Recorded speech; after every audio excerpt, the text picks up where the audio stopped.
Paul Bennewitz was an engineer and a businessman whose interest in UFOs led him to become a member of Arizona's Aerial Phenomena Research Organization in the 1970s.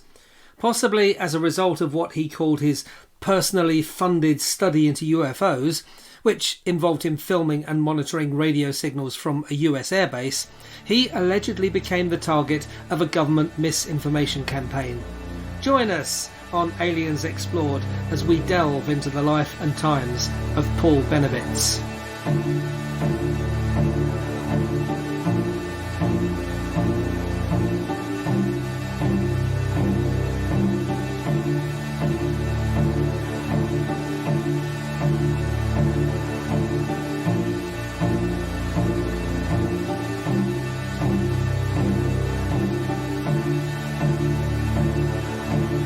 Aliens Explored is a weekly podcast exploring famous and obscure cases of UFO sightings, alien abductions and other strange events from both a believing and a sceptical perspective whilst keeping an open mind.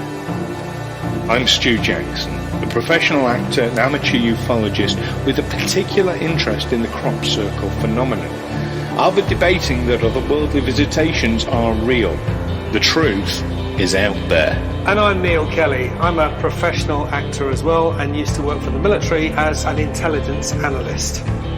I'll be arguing from a more doubtful point of view. I mean, it's all a bit far-fetched, isn't it?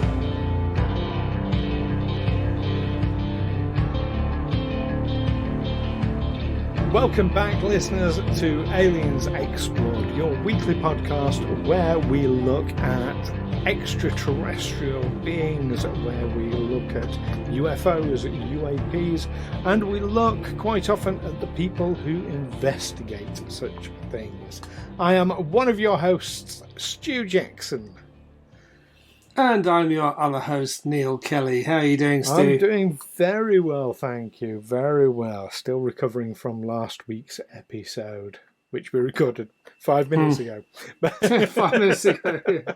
But our Halloween special. Halloween special, yes. Oh no, it's not Halloween anymore. I need to stop doing that now. No, we've got... in fact, in our world, it's not even Halloween yet. No. But it will be by the time this... It will have been and gone by the time this goes out. It will. In fact, when this goes out, we'll be just coming up to Bonfire Night, which is the 5th of November. So this goes out on the 3rd of November. So I'll be far more terrified because of fireworks. Yeah. There we go. If you're wondering what I'm talking about, listeners, go back and listen to last week's episode and talk about that at length.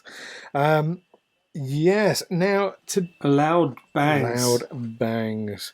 Now, speaking of people who have been frightened by the concept of aliens, Paul Bennewitz, the UFO investigator, is our subject today.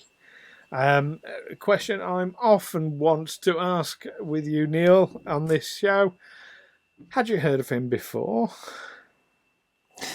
And I will answer, as I so often do on this show, no. That's fair. I hadn't heard of him before. I think it's probably fair to say there's a number of people in the UFO community who perhaps haven't heard of him. Perhaps, yeah. I mean, his Wikipedia entry lists him as his occupation as engineer, businessman, conspiracy theorist. So Wikipedia, yes, that. So they've got his number. All facts verified on Wikipedia.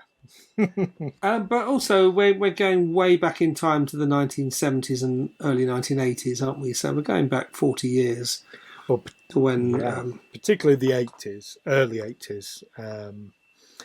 Is when he became infamous, I think, rather than just famous. Yeah, I mean, there certainly have been movies made on the theme of what happened to him. In fact, there's one supposedly about himself called Mirage Men, where he was targeted by the security services for his participation in a meeting about UFOs and particularly cattle mutilations. Allegedly, That was a big thing in the latest security alleged forces. Well, yeah, but that's the story, isn't it? Oh, yeah, they're on to me. I went to this meeting. I'm getting too close to the truth. They're doing stuff to me. Yes. Well, there are. Well, before we get into that, let's talk a little bit about his life before he got involved in ufology. So he was born in 1927. He was involved in the Second World War. Worked for the Coast Guard as an electrical engineer, radio electrical engineer for the Coast Guard. I'll tell you what, instantly that put me in mind of who did we talk about a few weeks ago? Philip J. Klass, of course, who was also an electrical engineer and then became a UFO debunker. Do you think there's a correlation between electrical engineering and UFOs?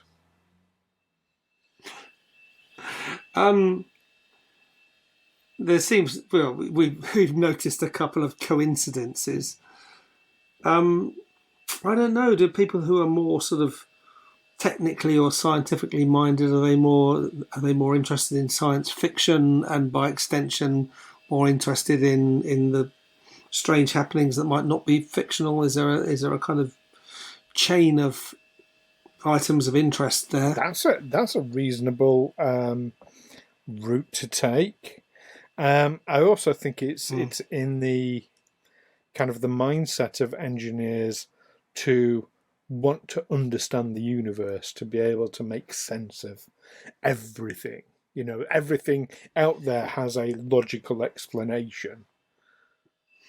Is it also in the mindset of engineers to be very unimaginative, to be very much No. fact-based? They're not going to entertain flights of fancy. Is that a trait of engineers? It's a trait of certain kinds of people, isn't it?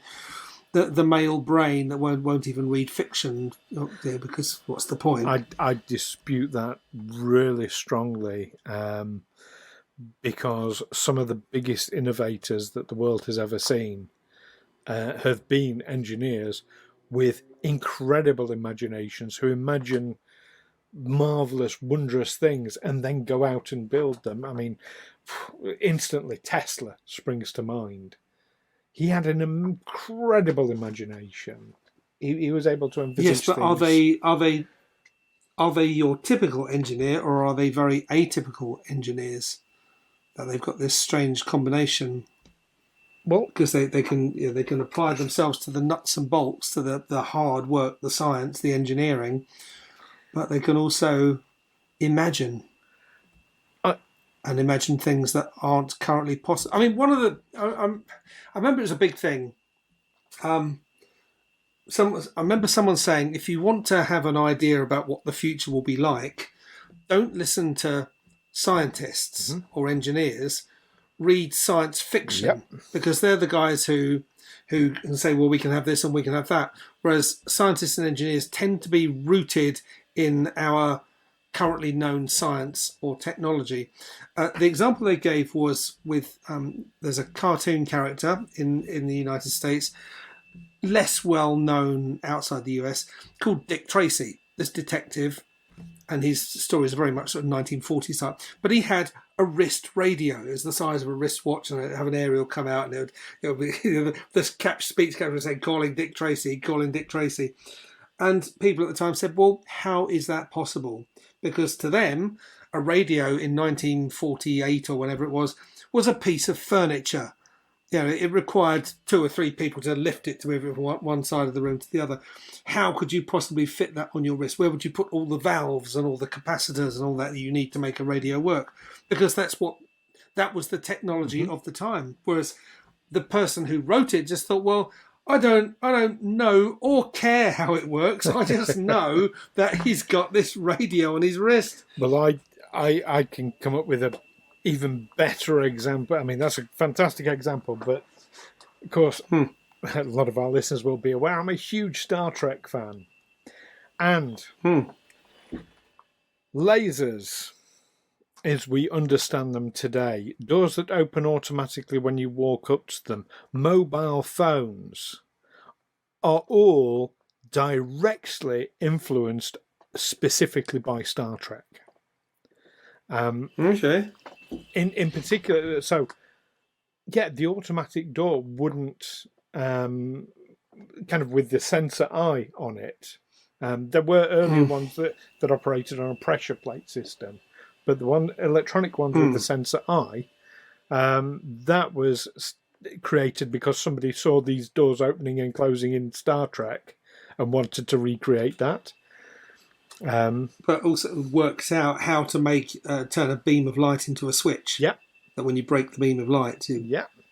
You set something also used for security systems. When you're trying to break into the bank vault, and there's all those, you have to spray light around to, or you have to spray smoke around so you can see the lights, and you can climb over them and crawl under them. And that's a convergence with laser they're all technology switches as well. Interestingly, but the mobile phone. So one of the earliest, I'll say, non-car battery style mobile phones was a Motorola. It was a clamshell. It was the first ever flip phone. It was a clamshell phone called the Motorola StarTAC. And it was called the StarTAC because they wanted to call it the Star Trek, because it was the flip communicators in the original series of Star Trek that directly influenced its creation. But they couldn't get the licensing to call it the Star Trek, so they called it the StarTAC. There we go. Wow. So I would say engineers without imagination, no, they've got brilliant imagination. They're people who creatively think of solutions to problems. So creativity is like bags of it. But isn't being an engineer very much about thinking inside the box? That you're sticking to what rules you know. It's, I don't know. I mean, we're speculating here about the personalities of engineers and whether they are inclined to flights of fancy. There's a wonderful quote. It was Terry Pratchett wrote it in one of his books, that in order to build castles in the sky, you need to have your feet planted firmly on the ground. I like that. Okay, I'm going to have to think about that one. But I remember, for instance, it was the fiction writer Arthur C. Clarke who came up with the concept for the communication satellite, because when he was a bored radio technician during World War II, he thought, and radio communications were limited by horizons, that he thought, well, what if you could bounce a signal off something up in the sky and then that would go down, or maybe up in the sky and hit something else up in the sky and something else in the sky and then come down to Earth where you wanted it. So he tried bouncing a signal off the moon, but then realised that the moon's a bit too far away, that your satellites need to be a bit closer. But he's credited with having come up with the idea. Yeah, absolutely. So we were asking the question of Paul Bennewitz, as an engineer, does that mean he has no imagination? I definitely wouldn't rule out him having an imagination as an engineer. Okay. And other ufologists and debunkers alike. Apologies to any engineers out there that we've insulted by you lack imagination as a necessary function of your career choice. But he will have had his feet firmly on the ground, definitely. Definitely. He didn't become involved in UFOs till he was in his late 40s, or at least his mid 40s, when he became a member of it. There's a civilian UFO group called APRO. I haven't got that in front. Oh, the Aerial Phenomena Research Organisation. Okay. Aerial Phenomena Research Organisation. They're a civilian, very much like MUFON. Right, and also this was round about the time that cattle mutilations had become associated with UFOs. They hadn't become associated quite at that specific point. It was starting to head in that direction. I think it was the late 70s, early 80s. Well, it was in 1979 that US Attorney R.E. Thompson and US Senator Harrison Schmitt held a public meeting about cattle mutilations. Paul Bennewitz attended that meeting, and he claims that that's when the security services latched onto him and started targeting him for whatever reason. But I mean, it does say that Bennewitz then embarked on a personally funded study into UFOs, which he reportedly began filming strange lights and recording unusual radio signals over Kirtland Air Force Base. Well, that's espionage, mate. That's no wonder recording radio signals from a nearby Air Force Base. Yeah, that's espionage. Well, they'd have to know about it first of all. Well, if you were, I mean, I don't know how far away he was from it, but if he's sort of sitting out there in the desert with his equipment and monitoring an air, especially if you're going to film strange lights, you've got to be fairly close, haven't you?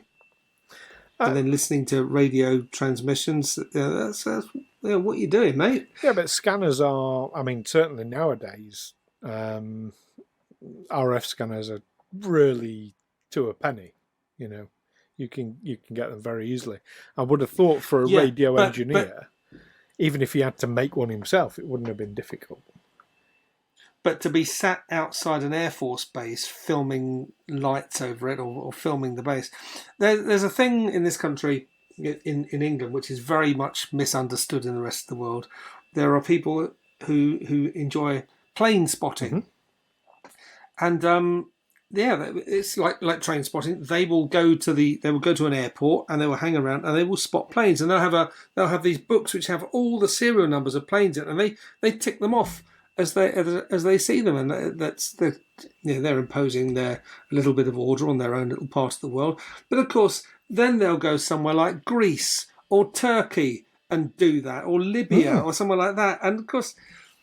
That, or even train spotting, that is something that really is not understood in these other countries, and people have been arrested and on espionage charges, faced really serious offences, and someone's had to go and explain, no, this is actually a thing. Yeah, that they're not actually passing this information on to anyone; they're just collecting it because it's a thing with them. I very recently had a job where I portrayed a plane spotter. So I was very much in that frame of mind for 4 solid days. I talked to real plane spotters and, interesting people. Interesting in inverted commas.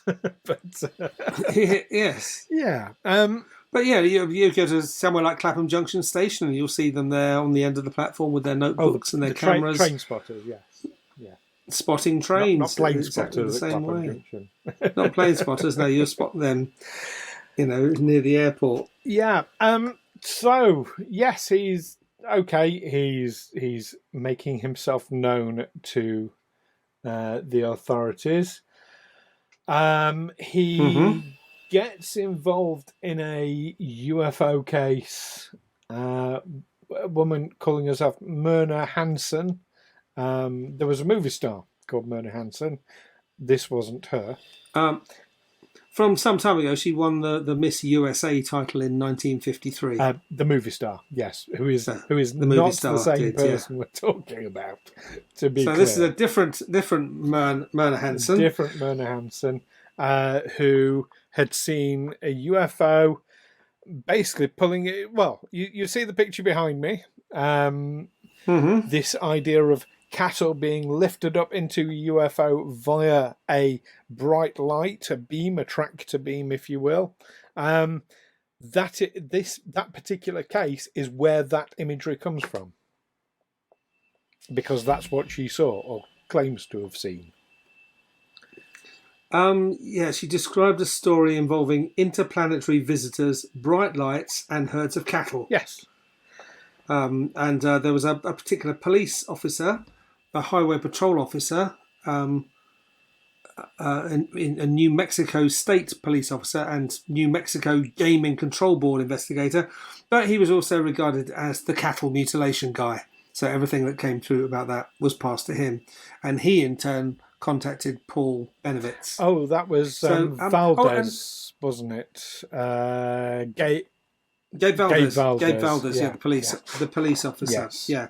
Now, the interesting idea of this woman calling herself Myrna Hansen.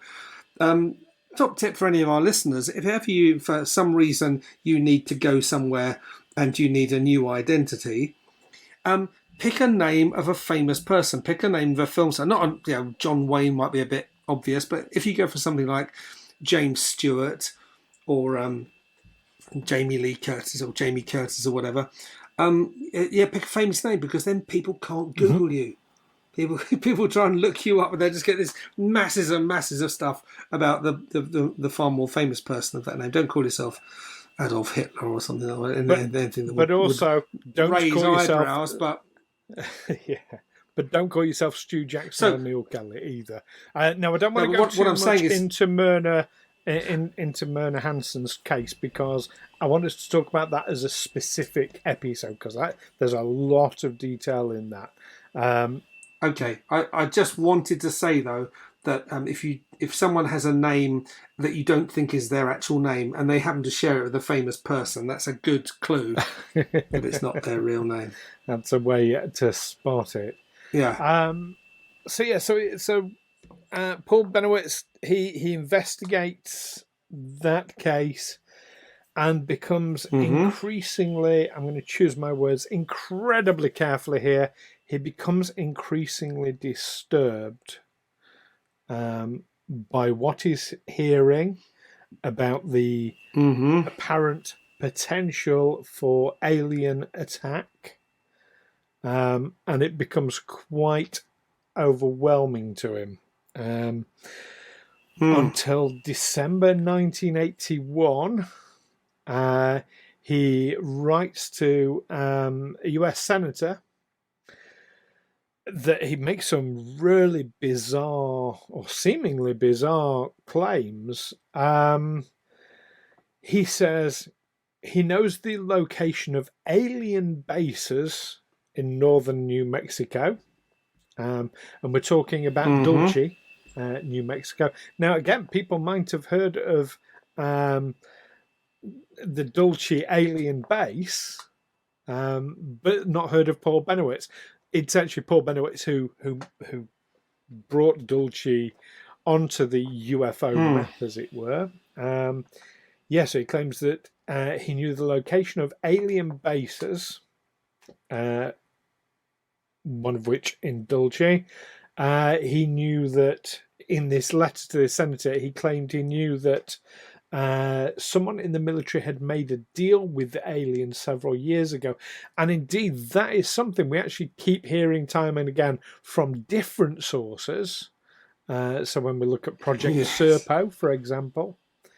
But he claims that this deal gave Native American land away to the aliens, gave cattle away, and assurance of safety to the aliens in exchange for technology in the form of an atomic-powered ship. He claims that basically the military had abandoned development of certain weapons. He claims that...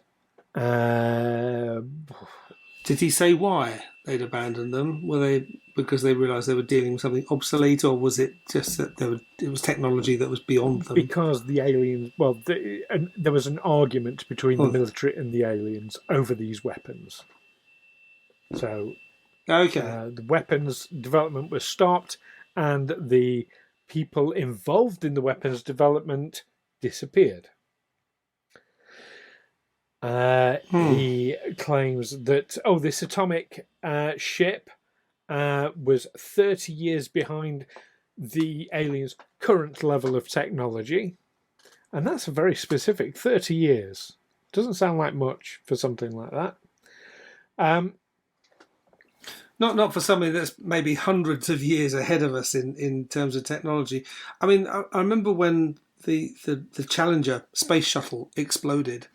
And one of the things that came out about it was that it was very old technology, because it takes such a long time to develop something like this. So when you go from the drawing board to you finally got your completed craft. Yeah, that's 30 years later. So all sorts of new ideas have come along since then, but not incorporated into unless you're adapting the design as you go along. But then you never finish. I mean, I've worked on software programs like that where there's always something new, and you think, well, yeah, we're doing this. No, oh no, let's abandon that bit and we'll do this new thing instead. It never ends. You just think, okay, we need to. It's very difficult to control a project when you've got people like that on it saying, oh no, we need to keep up with the latest. Yes. We need to. The other thing Paul Bennewitz claimed in this letter to this senator is he knew of 2 adults and 1 child. This was in Texas, near Austin, who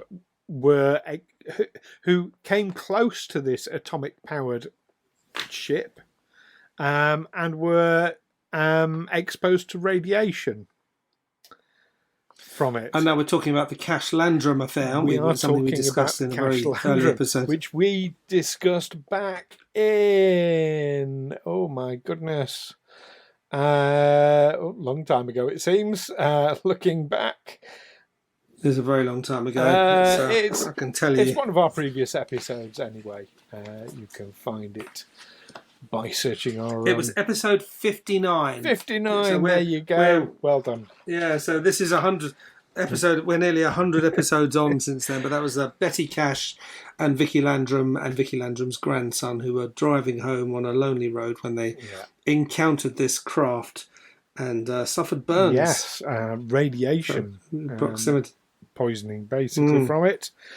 So he knows that was part of it, and he knew that the government was quietly paying their hospital expenses as well. He was also said he'd sent a copy of this letter to the president because he was worried the president wasn't being kept up to date on this sort of thing.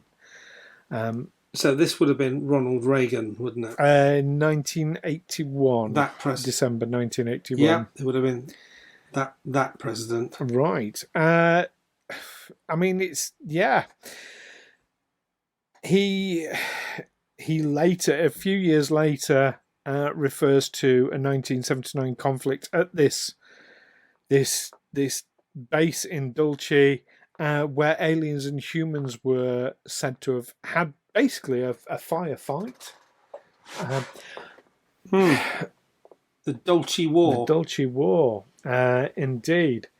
Again, that's something I want us to do in an episode of its own, because there's a lot to that.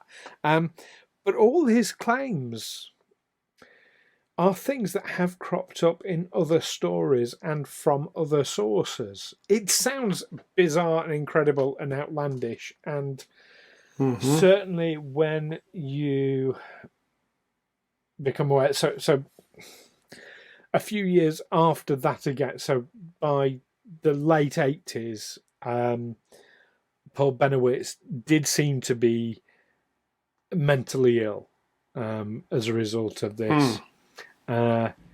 He was having issue.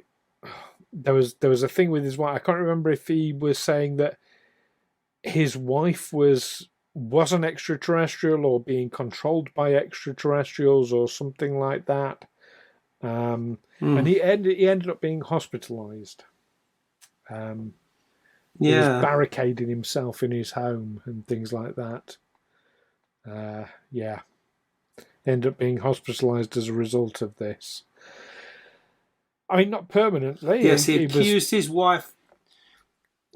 August 1988, accused his wife of being under the control of the extraterrestrials. Well, he said being in control of the extraterrestrials. I assume that means under the control of, rather than that she was controlling them.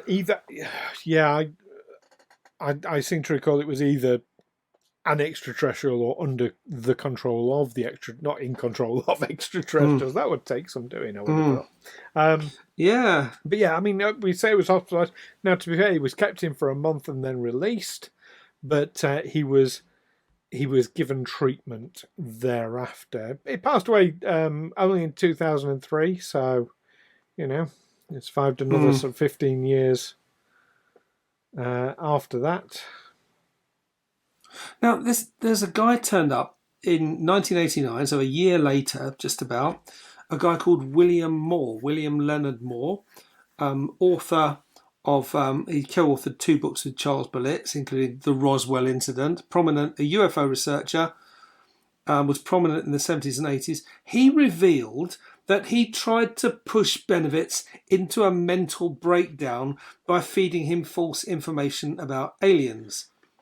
Apparently this was corroborated by a declassified CIA document that claims Moore and another officer of the Air Force Office of Special Investigations, a Richard Doty, were responsible for a disinformation campaign against Bennewitz. Although in this usually a disinformation campaign, you're spreading misinformation about someone. They seem to have been feeding him information that would kind of drive him over the edge. Well, and I suppose giving him information that could easily be disproved is also a tactic of the UFO disinformation. Yeah, so you'll say something that that can easily be disproven or ridiculed. Yes. There's a chap called Howard Bloom, author and journalist, formerly a reporter for The Village Voice, New York Times, contributed to Vanity Fair. And he, in his book, Out There, The Government's Secret Quest for Extraterrestrials, he said that the government had sent undercover agents to befriend and mislead Bennewitz using counterfeit documents. Well, the Blooms, so it was a husband and wife UFO research team. The Blooms. The Blooms. Yeah. Okay. Yeah. Interesting. So it's really hard to make it. Obviously, the guy did have mental health issues. It sounds like that was heavily exacerbated by the disinformation brigade when it comes to UFOs. It was exploited by the sounds of it. Yeah. But why would they go to such lengths to discredit him? If it was all. That's the question. Do you think in the UFO community it's largely people who at one point express an interest in UFOs, something's captured their imagination, but it kind of tails off after a bit? Or do you think it's more that there are people who they'll latch onto something and just become more and more and more involved and convinced and whatever, because they would be the ones, especially if they're going out filming Air Force bases and interrupting radio traffic or intercepting radio traffic. You would think, these people are actually involved in something akin to espionage. It's something that we all, as human beings, I think we're all susceptible to this. We talked about it a couple of episodes ago as well. It's confirmation bias. That is the biggest enemy to finding out the truth, because, what happens, it isn't that people become disinterested. They come in with a belief. They'll only take into account information, facts, evidence that supports their belief, and they'll dismiss information, facts, and evidence that doesn't support their beliefs, and they become more and more entrenched. And every time you try and present people with a different perspective, the more entrenched they become. That's just a human nature thing. Yeah. Well, and it's how cults work as well. That's how you get people lured into a cult. It's how cults work. It's how partisan politics works as well. It's how we ended up with Brexit. That thing that nobody ever cared or reported on or talked about until we were told to care and talk about it, and and then suddenly it's the biggest issue in the world, where it had been a non-issue for decades. Anyway, that's getting by the by. And that works on both sides of the fence, by the way, just saying. So it is a thing that there are people who, because of their interest in UFOs, like Paul Bennewitz, that, they do get, apparently, if this is to be believed, they get targeted by the government. Yeah, they are literally the guy who found out too much, who got too close to the truth. And, they begin a campaign of basically driving him insane. It would seem to be the case here. Making him ill. Would seem to be the case here. Of course, we've only got people's word. We've only got testimony to that. We haven't got factual proof. No, there never is any evidence, just testimony. So that leads us to our final question that we always like to ask Neil. Do you think Paul Bennewitz was telling the truth? Do you think he's telling the truth? You might want to watch the 2013 documentary Mirage Man, which is apparently is based on, covers that subject. But in the meantime, or perhaps after watching that, tell us what you think, listeners. We'd love to hear from you via all the usual means. You avoided my question, Neil. And what question is that? Do you believe Paul Bennewitz?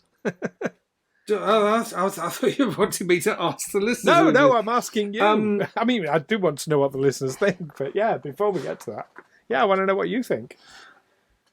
Was he telling the truth?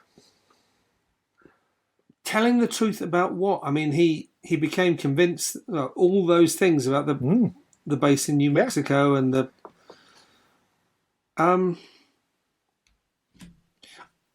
I believe that he believed it. He says, I know that someone in the military made a deal with the aliens several years ago. I believe he believes that happened. I'm not sure that... I don't believe that happened. I don't believe that our governments have had any contact with extraterrestrials, as you know. And I'm gonna hold that line on this one. I don't think... I don't know why he was targeted by the security services, apart from he was involved in acts that, to me, look like espionage. Well, he definitely had his phone bugged, and he had surveillance devices placed in his home. That's not under question. That definitely happened. But he was also, he was spying on military bases, so they start spying back on him. There we go. That's going to happen. I'm not convinced that it was because he got too close to the truth about US government cooperation with extraterrestrials. Well, I think he's someone who got close enough to the truth to convince himself. At which point, a person would say that they know a thing that no longer that they believe. But I think it was a case of he believed it because he didn't have the proof. He just he'd. We've had this discussion with people before. Someone says, "I know for a fact," when actually they believe. Yeah, exactly. They have reason to believe. I think that's where he was, and I think he was. I honestly think he was close to the truth, and that's why he had this campaign against him that was ultimately successful, I would say. But as you rightly said earlier, we want to know what our listeners think about Paul Bennewitz. Is there aspects to the story that we've missed, aspects that we've glossed over, or is there more to it? Is there less to it? Let us know what you think via the usual means. You can email us aliensexplored@gmail.com. You can find us on Facebook, Twitter, and YouTube. And whilst you're at YouTube, give us a cheeky like and hit that notification icon so that you get notified of all our various videos.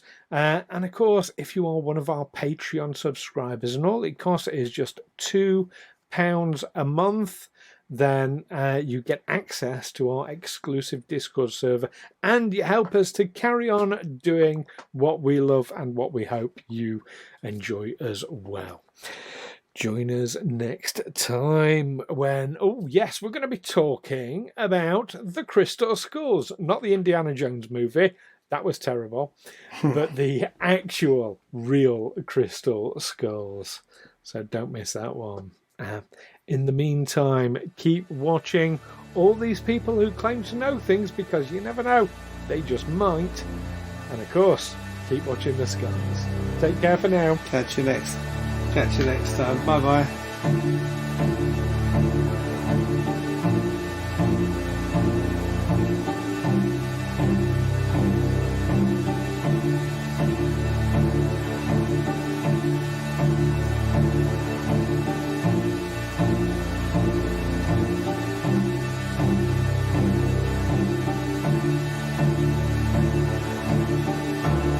Aliens Explored is a Figo Films production in association with Juicy Fomes. Music by Darren Mafucci and editing by Stu Jackson. Find us on Twitter and Facebook by searching Aliens Explored or visit aliensexplored.com.